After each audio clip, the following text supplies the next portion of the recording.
Praise the lord. ప్రార్థన. పరలోకమందున మా తండ్రి, నీకు వందనాలు ప్రభు. మరొకసారి వాక్యం ద్వారా నాతో మాతో మాట్లాడండి. మీరే మహిమ పొందండి.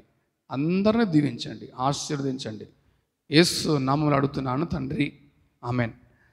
మత్తయి సువార్త 16వ అధ్యాయము మొదటి 4 వచనాలు గమనిస్తే అండి, అక్కడ పరిసయ్యులు సద్దూకయ్యులు యేసు వద్దకు వచ్చి ఆకాశం నుండి మాకు సూచక్రియ చేయని అడుగుతారు. యేసు ప్రభువారు వీరి ఎదుట అండి గమనిస్తే ఎన్నో సూచక్రియలు, అద్భుతాలు వాళ్ళ ముందు చేశారు.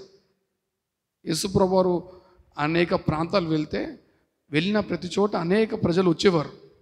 చెప్పకుండానే అందరు పరిగెత్తుకుంటూ కాలినట్టుకన్నా వచ్చేవారు. ఎందుకంటే ప్రభువారు అనేక సూచక్రియలు, అద్భుతాలు కనపరిచారు.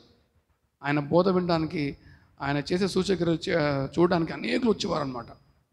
సో వారితో పాటు వీరు ఎక్కువ ఉండేవారు.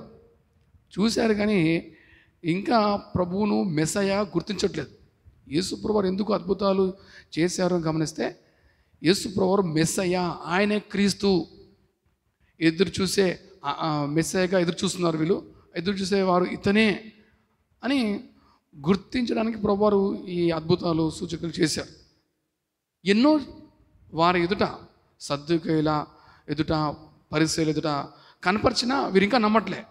ఆయన క్రీస్తుగా గుర్తించట్లే, ఆయన మెస్సయ్య గుర్తించట్లే.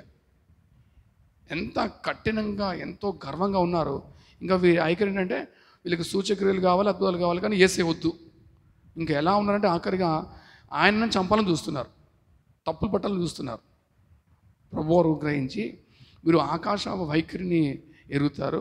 మబ్బుగా ఉంటే వర్షం పడుతుంది, మబ్బుగా లేకుంటే ఎర్రగా ఉంది కనుక వర్షం పడదని వైఖరి గుర్తిస్తారు. కానీ ఈనాటి ఈ సూచక్రియలు, అద్భుతాలు ఎన్నో మీ ముందు కనపరిచాను, కానీ మీరు గుర్తించిన వారుగా ఉన్నారని దేవుడు కోప్పడ్డాడు. కానీ అలా విడిచి వెళ్ళిపోలేదండి. అయినప్పటికీ వాళ్ళని ప్రేమించి యోనా కూర్చున్న సూచక్రియ వాళ్ళకి తెలియజేస్తాడు. ఏ రీతిగా అయితే యోనా చేప గర్భంలో 3 దినాలు ఉన్నాడో, అటు రీతిగా మనుష్య కుమారుడు కూడా 3 దినములు ఆయన ప్రాణపెట్టి సమాధి చేయబడతాడు, 3 దినాలు తర్వాత తిరిగి లేస్తాడని చెప్పి వెళ్ళిపోతారు. ఈ లేఖన భాగంలో మనం నేర్చుకోవాల్సిన విషయం ఏంటంటే, దేవుడు నీ ఎదుట, మన ఎదుట అనేకమైన అద్భుతాలు, సూచక్రియలు మన జీవితంలో చేశాడు.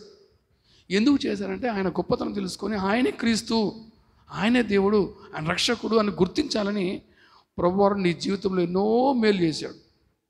నువ్వు గుర్తించాలి.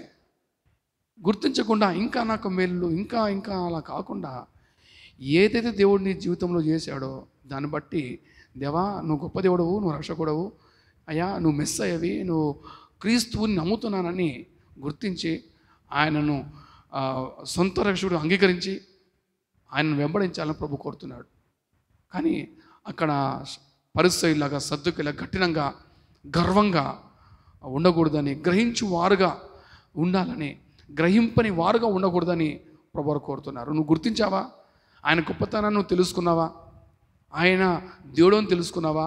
ఆయన నీ కొరకు ప్రాణ పెట్టాడని తెలుసుకున్నావా? నీ పాపాల నిమిత్తము ఆయన ప్రాణ పెట్టి సమాధి చేయబడి తిరిగి లేచడం తెలుసుకున్నావా? నువ్వు ధన్యుడు. ఆయన నిజంగా నువ్వు నమ్మితే ఆయన నీ కొరకు త్వర రాబోతున్నాడు.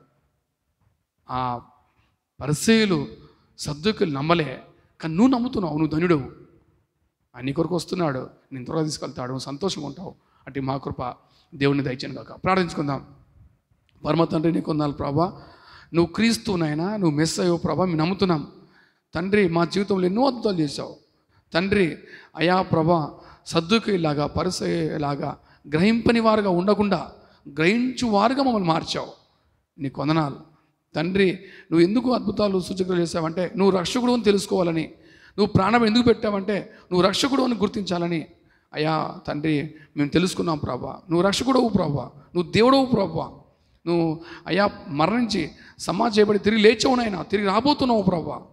తండ్రి నీకు వందనాలు. నేను వెంబడించే కృపను మా అందరికి దయచేయి, అందరూ దీవించండి. యేసు నామములో అడుగుతున్నాను నా ప్రియ పరలోకపు తండ్రి, ఆమేన్. God bless you all.